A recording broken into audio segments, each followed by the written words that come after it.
నడుస్తున్న కాలు మనకెన్నో జీవిత పాఠాలు నేర్పిస్తాయి. ముందున్న కాలుకు గర్వం లేదు, తాను ముందున్నానని. వెనుకున్న కాలికి అవమానం లేదు, తాను వెనకబడ్డానని.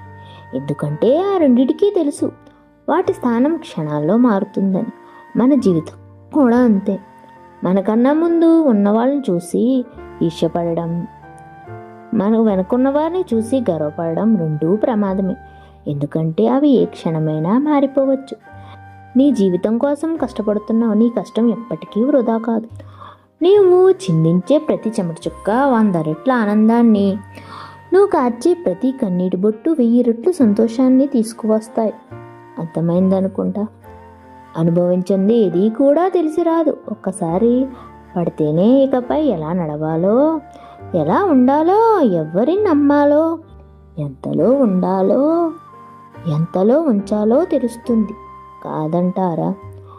తొక్కబడిన చోట ఎదిగి చూపించినప్పుడే ఇతరులకు అర్థమవుతుంది నీ ఉనికి ఎలాంటిదో అన్నది, నీ వ్యక్తిత్వాన్ని ఎంత గొప్పదన్నది, అలాగే నీ స్థిరత్వం ఎంత దృఢమైందన్నది.